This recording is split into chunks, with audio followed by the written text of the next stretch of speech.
오디오에서 해상도는 앰프, 그 중에서도 프리앰프의 성능에 따라 결정되기 때문이에요. 이건 진짜 중요한 얘기예요. 오디오의 해상도는 프리앰프예요. 프리앰프.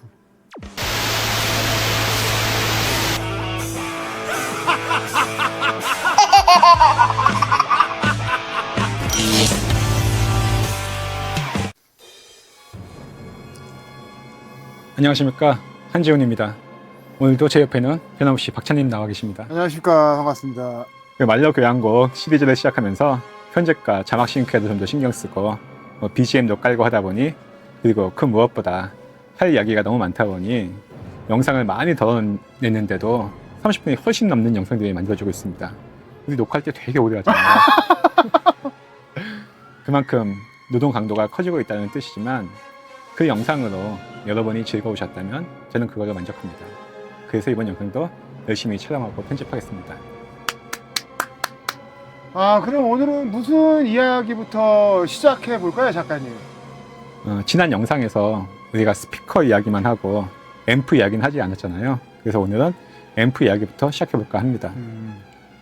제가 지난 시간에 대편성 교향곡을 듣겠다면 투웨이 스피커보다는 쓰리웨이 스피커를 선택하는 게 나을 수 있다고 말씀드렸잖아요.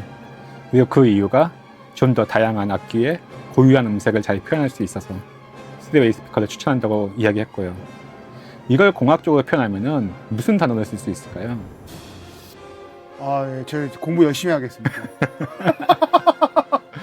이럴 때 쓰는 단어가 해상도예요. 그 악기 중에는 사용하는 음역대가 비슷해서 음역대가 겹치는 악기들이 있을 수 있고, 다음에 음색이 비슷한 악기들도 있어서 구분이 잘 안 되는 그런 악기들이 있잖아요. 그 대표적인 악기가 트럼본이에요. 트럼본.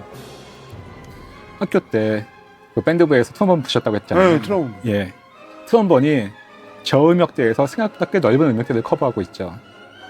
그래서 트럼본과 주파수 대역이 겹치는 악기가 꽤 많고, 그러면서도 금관 악기이기 때문에 그런 점에서도 겹치는 악기가 무척 많습니다.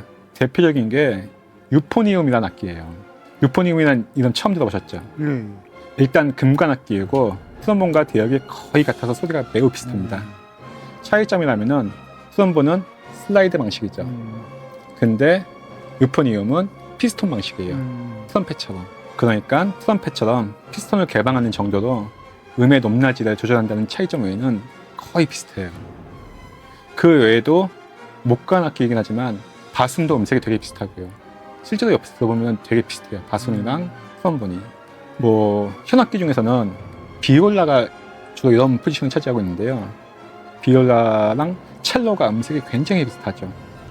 솔직히 말해 비올라랑 첼로를 같은 음역대를 연주한다고 하면은 그 두 악기의 음색으로 이 악기를 구분한다 할 수 있는 사람이 그렇게 많지 않을 거예요. 제 생각에는 거의 없을 것 같은데요. 그러니까 울림의 크기, 볼륨이랑은 다른 울림의 크기라는 게 있어요. 그러니까 볼륨은 단지 소리가 얼마나 크냐 작냐 그 느낌이잖아요. 그런데 소리가 크지 않아도 울림이 큰 그런 소리들이 있거든요. 예를 들자면은 AMG. 배기음이 소리가 이렇게 높지가 않아요. AMG는 되게 낮게 그르렁그르렁거리는 소리거든요. 그리고 공기정을 할 때는 소리가 그렇게 크지도 않고요. 그런데 그 운전석에 타보면은 그 배기음이 몸으로 전해지거든요. 울림이 되게 많아서. 그러니까 진동과는 다른 그런 울림이 꽤 커요. 그럼 이런 것들을 어떻게 구분하느냐? 이게 바로 해상도예요. 해상도가 좋은 앰프에서는 이런 미세한 음색의 차이나 울림도 잘 아주 구분합니다. 반면 해상도가 좋지 않은 앰프에서는 이런 것들이 잘 구분이 안 되죠. 단지 이런 악기뿐만이 아니라 사람의 연주에도 이런 것들이 있을 수 있는데요. 그런 대표적인 뮤지션이 우리가 지난번에 재즈 영상 찍을 때 이야기했던, 제가 가장 좋아하는 뮤지션이라고 했던 클리포드 브라운이 대표적인 뮤지션이에요. 클리포드 브라운은 재즈 100년 역사를 대표하는 트럼펫터지만, 클리포드 브라운 앨범 중에는 이게 트럼펫이 맞나 싶은 그런 소리가 나는 앨범들이 있어요. 그런 대표적인 앨범이 지난 영상에서도 이야기했던, 제가 가장 좋아하는 앨범이라고 이야기했던 클리포드 브라운 with Stings인데요. 사실 트럼펫과 색소폰은 음색이 굉장히 다르잖아요. 그래서 아무리 맞기라고 하더라도 두 악기의 음색은 분명히 구분해내는 게 일반적인데, 클리포드 브라운 with Strings 앨범에서 클리포드 브라운의 연주를 들으면은 강약 조절을 너무 잘해서 그런지 어떨 때는 트럼펫이 마치 색소폰처럼 들릴 때가 있어요. 이건 연주자의 개인 역량이죠. 그렇게 재즈 100년 역사를 대표하는 트럼펫터가 됐고요. 그런데 앰프 중에서도 이런 것들을 기가 막히게 구분하는 그런 앰프가 있습니다. 이런 대표적인 브랜드가 마크 레빈슨인데요. 그 예전에 렉서스 카오디어가 마크 레빈슨이었잖아요. 그때 렉서스가 굉장히 고급차구나 느꼈던 게 마크 레빈슨 카오디어였던 거죠. 그리고 저가 라인은 안 들어가고 LS처럼 고가 라인에만 그때도 들어갔었고요. 마크 레빈슨 앰프가 처음 나왔을 때 사람들의 반응은 뭐 좋다, 뭐 나쁘다, 뭐 이런 정도 수준이 아니라 와 충격이다. 인터넷에서 흔히 하는 말로 충공깽이라는 말이잖아요. 딱 그런 느낌이었어요. 왜 그러냐면 하이파이 오디오에는 스테이징이라는 게 있어요. 그 스테이징이라는 게 뭐냐? 스테레오가 나오기 전까지, 그러니까 모노 시대에는 스테이징에서 좌우의 개념이 없었어요. 그러니까 어느 악기가 가까이 있느냐 하는 그런 개념이 있어요. 모노판을 들어보면은 뭐 바이올린이 첼로보다 앞쪽에 있구나, 뭐 이런 느낌은 들어요. 근데 이 앞쪽에만 있을 뿐이지 이게 왼쪽인지 오른쪽인지 이런 것들은 느껴지지가 않거든요. 이거는 스테레오가 돼서야 느낄 수 있게 되었어요. 잘 세팅된 오디오에서 눈을 이렇게 감고 음악을 들으면은 각 악기의 위치가 그려지거든요. 그러니까는 박찬님은 무대 가장 뒤쪽에 한가운데 있고, 뭐 여기 창식이 형 있고, 여기 도균이 형 있고, 여기 현상이 형 앞에서 여자애 부르고 있고, 그게 느껴져요. 여자애는 좀 그런가? 아니 가끔 행사 때 많이 했습니다. 왜냐면은 그 뭐 예를 들어서 백화점 행사 나가지 않습니까? 백화점. 뭐 예를 들어 부산이면 백스코였나? 제일 큰 백화점. 대구 가면 대구 백화점. 뭐 이런 데 가면 그 VIP만 오시잖아요, 손님이. 예. 근데 헤비메탈 하면 힘들어 하셔서 중간에 멈추더라고요. 우리가 연습한 건 아니고 그냥 통기타 치고 중간에 한번 해주면 되게 좋아하시더라고요. 아, 그 느낌. 그 느낌. 이거는 오디오가 비싸고 싸고의 문제가 아니라 기본적으로 그려지게 돼 있어요. 그러니까 이거는 상상 속의 느낌이 아니라 과학이에요. 그건 나중에 또 다시 이야기를 해드릴게요. 하지만 그렇게 무대를 그릴 때 얼마나 정확한 앰프냐에 따라서 그려지는 무대의 크기가 달라지거든요. 그리고 위치도 달라지고요. 이건 과학의 영역이 아니라 경제의 영역이에요. 당연히 비싼 앰프가 더 무대를 더 크고 뚜렷하게 잘 그리겠죠. 근데 마크 레빈슨이 처음 나왔을 때 왜 충격이었냐면은 두 가지 이유가 있었어요. 하나는 너무 비싸서. 그러니까 마크 레빈슨에서 LMP2라는 프리앰프가 처음 나왔을 때 프리앰프는 되게 작고 가벼운 앰프예요. 그게 지방에 있는 아파트 한 채보다 비쌌어요. 지방에 있는 아파트 정도가 아니라 강북에 있는 아파트 한 채 살 수 있었어요. LMP2 하나면은. 아마도 우리나라에서 진정한 의미의 하이엔드란 이런 거다 라는 거를 처음 보여준 앰프가 LMP2가 아닌가 싶은데요. 물론 그만큼 소리가 좋긴 했지만 어마무시한 가격 때문에 사람들이 놀랐고, 또 하나 놀란 거는 무대를 이렇게 그리는데 너무 크고 너무 정확하게 그린 거였어요. 그러니까 마크 레빈슨 이전에 앰프들이 그리는 무대가 기껏해야, 해상도로 얘기하자면은 정말 기껏해야 720 프로그레시브, 그러니까 720p 해상도였다면은 마크 레빈슨에서 들었던 소리는 지금 우리가 찍고 있는 4K예요. 쉽게 말해서 그 전까지 박찬님이 여기에 있고, 창식이 형 여기 있고, 도균이 형 여기 있고, 현상이 형 앞에서 있다, 이런 느낌이었다면은 마크 레빈슨 앰프를 연결했을 때는, 자, 무대가 가로 15m, 세로 10m야. 거기에 맨 뒤쪽에 박찬님이 앉아있어. 그리고 창식이 형은 박찬님 기준으로 45도 방향으로 4m 떨어져 있어. 도균이 형은 45도 방향으로 5m 떨어져 있어. 이런 정도로 무대를 그려준다는 얘기예요. 그래서 그때 기준으로는 이건 뭐 좋다 나쁘다 그런 느낌이 아니라 이거 뭐지? 마술인가? 뭐 요술인가? 그 정도의 느낌이었어요. 그렇다면 이렇게 정확한 위치를 그릴 수 있는, 그러니까 정확한 스테이징이 가능한 기술적 근거는 뭐냐? 스테이징은 그냥 느낌이잖아요. 머릿속으로 그려지는 느낌. 그 무대가 실체가 있는 건 아니잖아요. 그렇다면은 그런 느낌을 가능하게 하는 실체는 뭐냐? 그게 바로 해상도예요. 해상도가 높으면 무대가 크고 정확하게 그려지면서 악기의 음색 구분이 매우 분명해집니다. 제 둘째 형네 집에 있는 오디오가 좀 재밌는데요. 그 양반은 스피커 기성품 중에 마음에 드는 게 없어서인지 그 메인 스피커를 만들었어요. 주문을 해서. 그렇다고 그 집에 스피커가 없는 게 아니야. 있을 건 다 있어. 탄노이 오토그라프도 있고 캔터베리도 있고 알텍 A7도 있고 뭐 이런 거 외에도 작다게 많이 있어요. 너무 많이 있어서 자기네 집에 뭐가 있는지도 모를 거야 그냥 많이. 그냥 그 정도예요. 그러니까 내가 음악 좀 듣자고 스피커 빌려달라고 했을 때 캔터베리처럼 귀한 스피커를 딱 가져가라 하고 내주셨지. 어쨌든 그렇게 만든 스피커가 4웨이 스피커인데 트위터와 미드레인지에 다이아몬드 유닛을 박았어요. 트위터에는 1.25인치인가 하고 미드레인지는 3인치 다이아몬드 유닛. 이것만 합쳐도 내 차 다 팔고 박찬님 차 다 팔고 여기 있는 거 이거 다 팔아도 그 스피커 유닛을 못 사요. 스피커 자체가 아니라 스피커 안에 들어있는 그 알. 그 알을 못 사요. 그렇게 비싼 거야. 그러니까 스피커에만 정말 못해도 몇 억은 발렸을 거예요. 그 집에 있는 스피커도 나보다 키가 커. 그런 스피커예요. 당연히 앰프도 따로 주문을 했겠죠. 그 스피커 전용으로. 부품은 정말 모두 최고급으로 바르고 커플링 콘덴서도 계속 바꿔가면서 그 집 스피커에 딱 맞는 그런 앰프를 만들었어요. 그 앰프는 이 세상에 딱 그 집 한 대밖에 없어.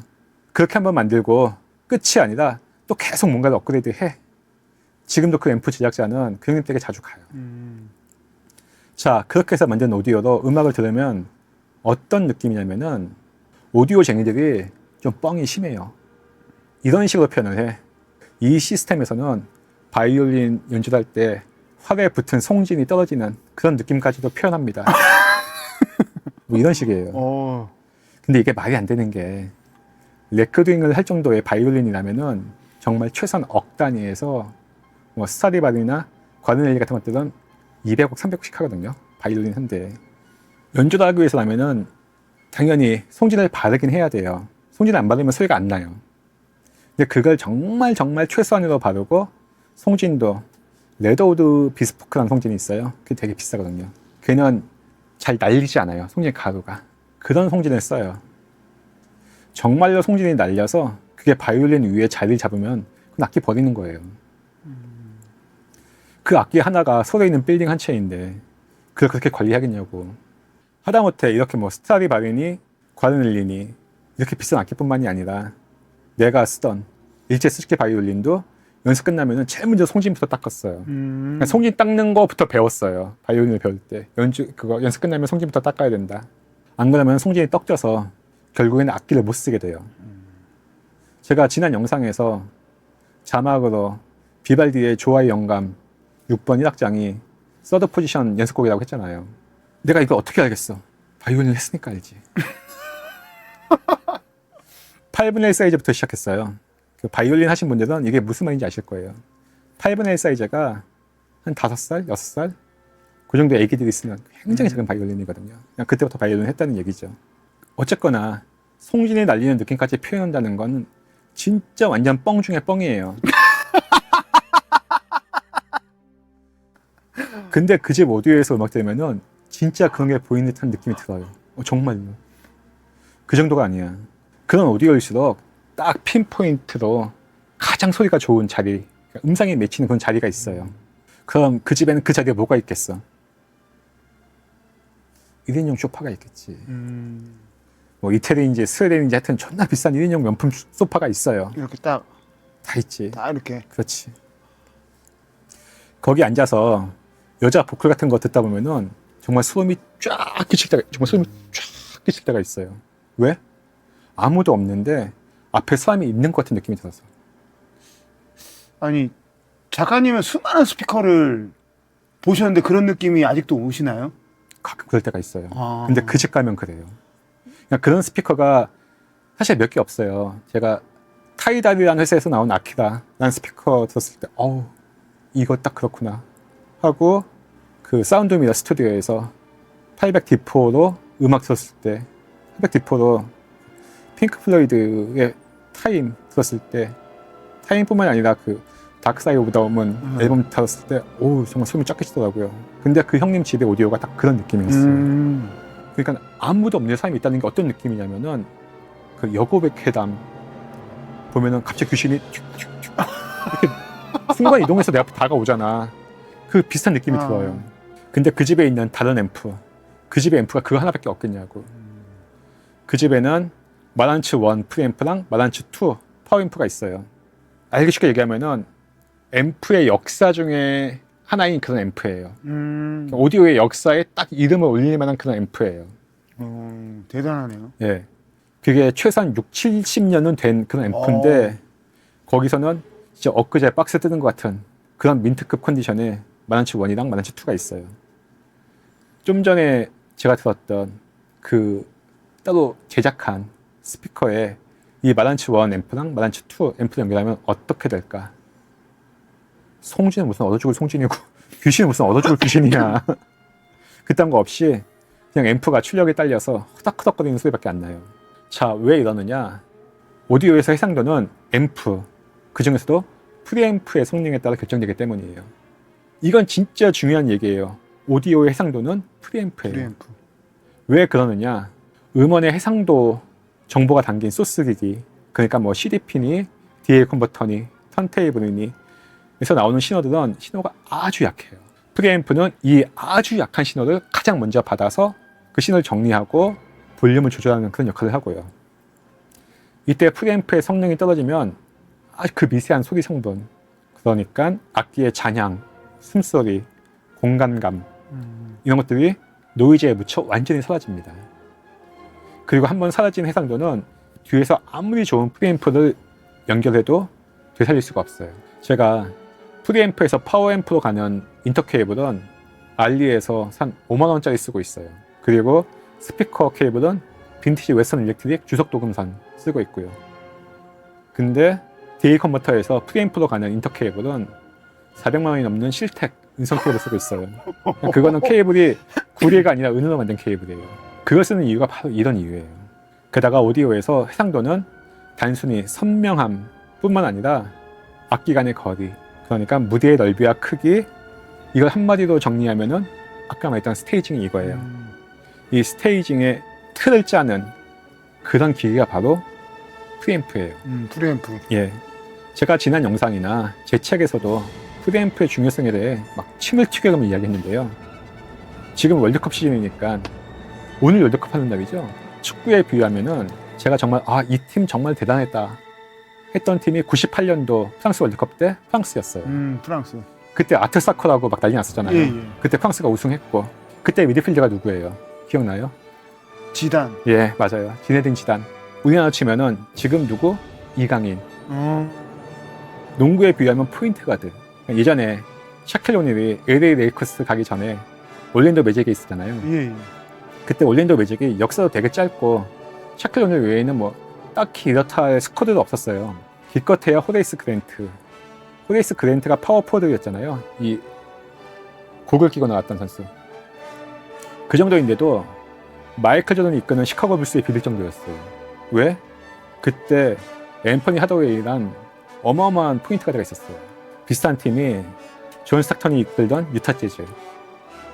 유타 재즈도 존 스타턴이랑 칼 말론 두 명이 그냥 멱살 잡고 하드캐리 하던 그런 팀이었는데 그 중에서도 존 스타턴이 정말 대단했죠.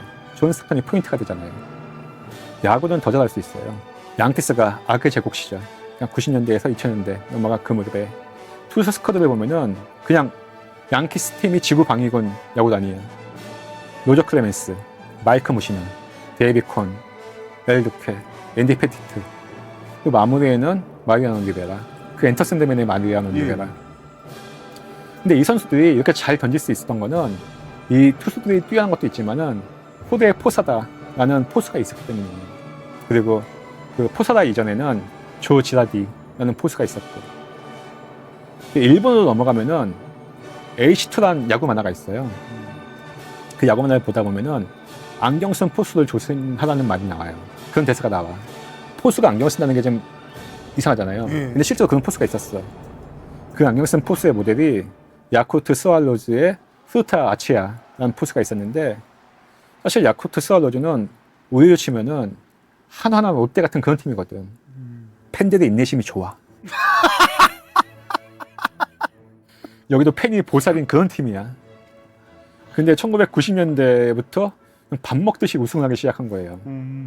그때 오딕스 블루웨이브에는 스키 이치로가 일본 프로야구를 그냥 말 그대로 씹어먹고 있던 그런 시절이고, 큐진, 그러니까 요미우리 자이언츠에는 다카시 요시노부부터 마스이 히데키, 기우하라 가스히로, 다음에 무라타 시니치 등등 뭐 일본의 올타임 레전드라고 해도 과언이 아닐 정도의 그런 멤버들이 있었는데, 그런 요미우리 자이언츠를 누르고 야쿠트 스와로즈가 우승을 계속한 거야.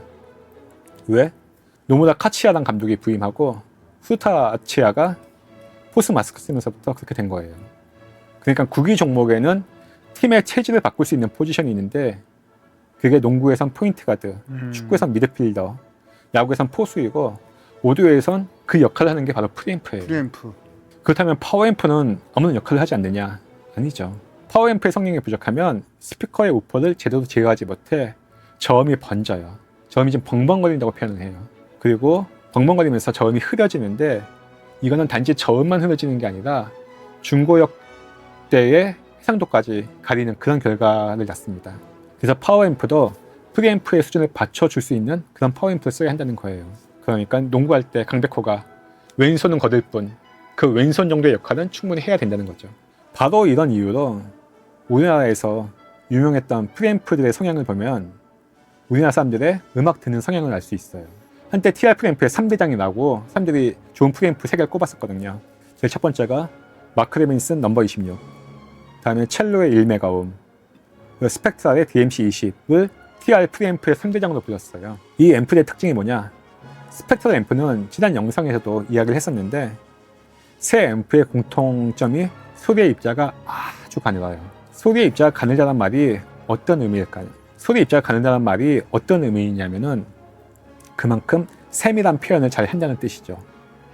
이걸 다른 말로 표현하면 이게 바로 해상도가 높다는 그런 의미예요. 자, 소리의 입자가 가늘다는 거는 좋게 표현하면 그만큼 해상도가 높다는 뜻이에요.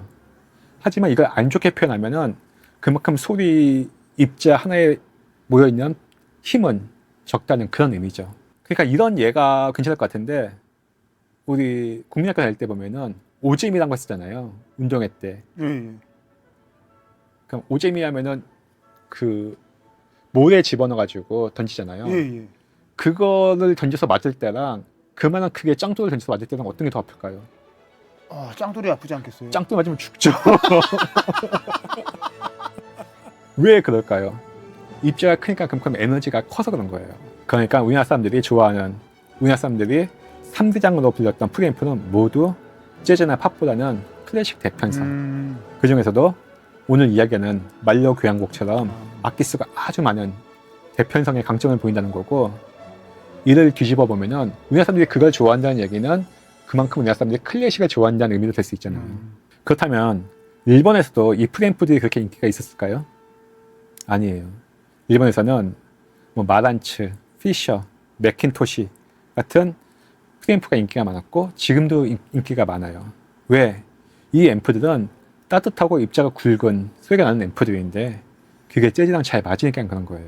일본에서 오디오 좋아하는 사람 중에서는 뭐 마크 레빈슨이야 워낙 유명한 브랜드니까 그렇다 쳐도 좀 전에 얘기했던 스펙트랄이라는 브랜드 모르는 사람이 굉장히 많을걸요. 그러니까 우리나라에서는 유명하지만 일본에서는 사람들이 잘 모르는 그런 브랜드예요. 진공관 프리앰프도 마찬가지입니다.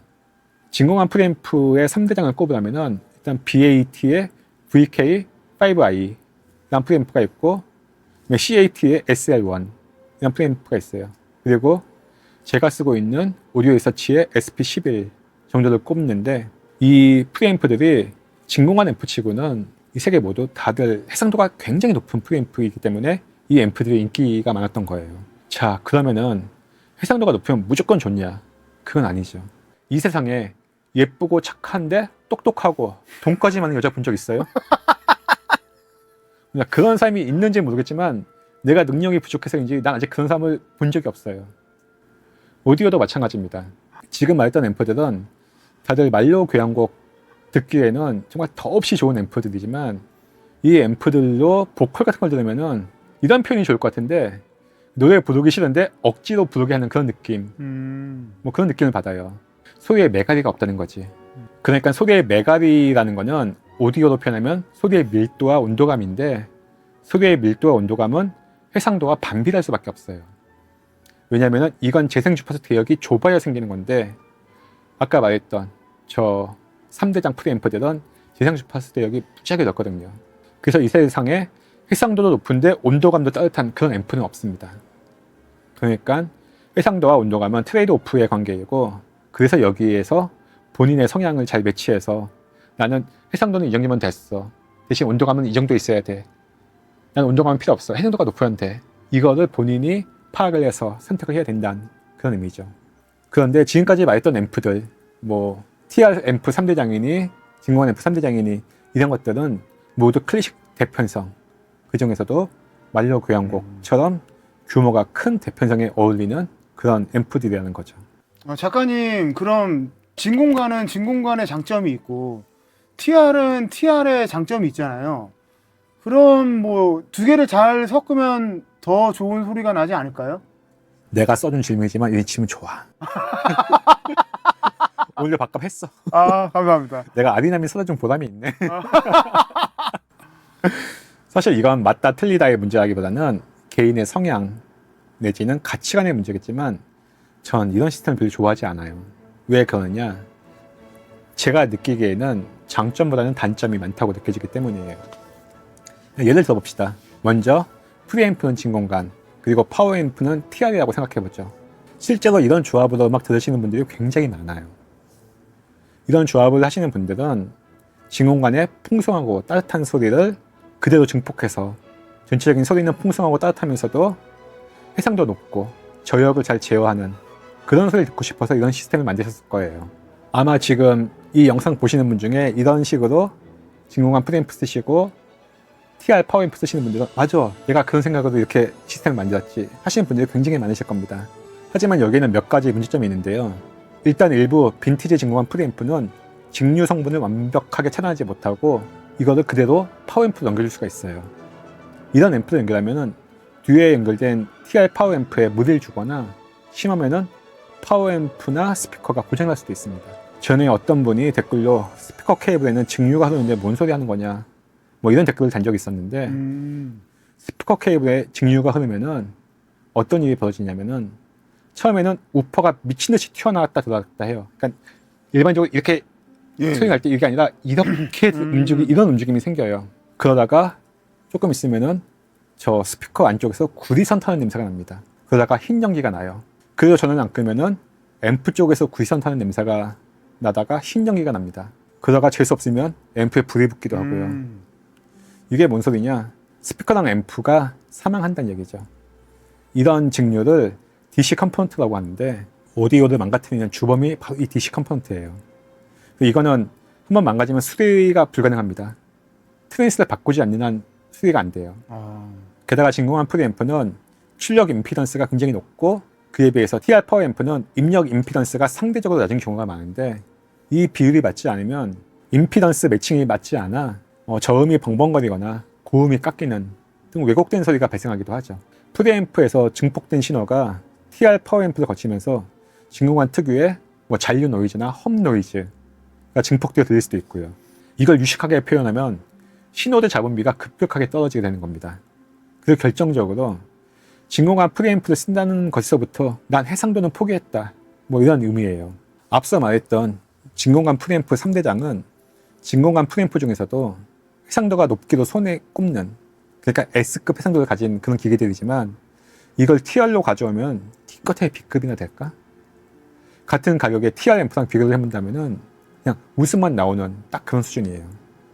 애초에 정확성이나 효율을 따진다면 진공관과 TR 비교한다는 것 자체가 어이없는 그런 일이죠. 자, 그러니까 이 조합을 생각해보면 좋게 표현하면 풍성한 소리인데 우퍼 구동도 잘하는 소리라고 생각할 수 있지만, 관점을 조금만 비틀어 보면은 멍청한 소리를 크게 듣는다는 그런 의미도 되는 거예요. 물론 다 그런 건 아닙니다.